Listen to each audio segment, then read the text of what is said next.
అందరికీ నమస్కారం. పిల్లలకు దీవెనలు. బాల రామాయణం కథలు కథలుగా ఉన్న ఘట్టాలను మనం వింటున్నాంగా.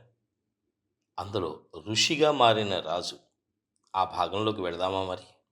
ఒకానొకప్పుడు విశ్వామిత్రుడు ఋషి కావడానికి మునుపన్నమాట. రాజుగా ఉండేవాడు.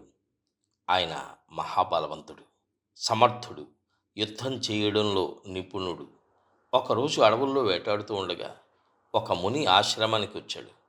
ఆశ్రమాన్ని చూడగానే రాజుకి తన అలసట, ఆకలి అన్నీ గుర్తుకొచ్చాయి. విశ్రాంతి తీసుకోవాలనుకున్నాడు. ఆ ఆశ్రమం ఎవరిదో కాదు, దశరథుడి కుమారుల గురువైన వశిష్ఠుడిది. విశ్వామిత్రుడిని చూసి వశిష్ఠుడు ఆనందభరితుడయ్యాడు. ఆశ్రమంలో విశ్వామిత్రుడు కొంచెం సేపు విశ్రాంతి తీసుకున్నాడు. ఇక తన పట్టణానికి వెళ్ళబోతూ ఉండగా రాజుని, ఆయన అనుచరుల్ని తన ఆతిథ్యం స్వీకరించాల్సిందిగా వశిష్ఠుడు కోరాడు. మునులు ఎంత పేదవారో, కందమూలాలు తిని వాళ్ళు ఎలా జీవిస్తారో రాజుకి తెలుసు. తనతో పాటు వచ్చిన వాళ్ళందరికీ వశిష్ఠుడు ఎలా భోజనం పెట్టగలడు అని అనుకుని విశ్వామిత్రుడు వినయంగా ముని కోరికను కాదన్నాడు. కానీ ముని బలవంతం చేశాడు. అప్పుడు రాజు అలాగే అన్నాడు.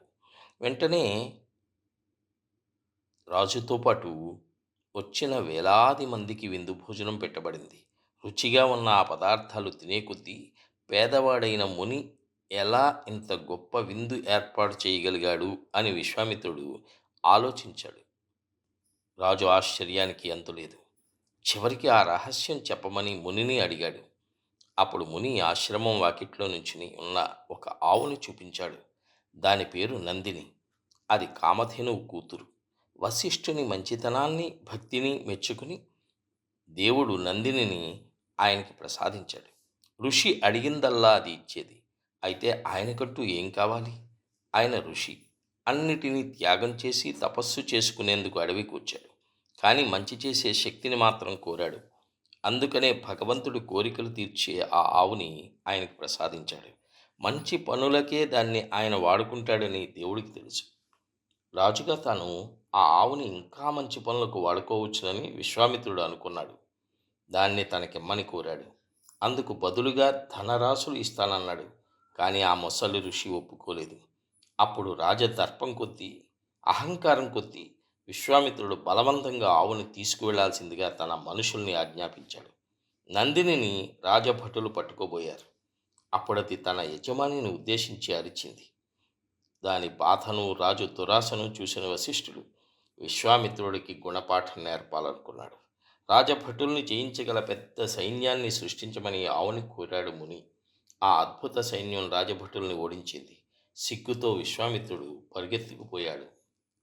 విశ్వామిత్రుడు తన రాజ్యం చేరుకున్నాడు. ఋషి విజయాన్ని, తన అపజయాన్ని గుర్తు చేసుకున్నాడు.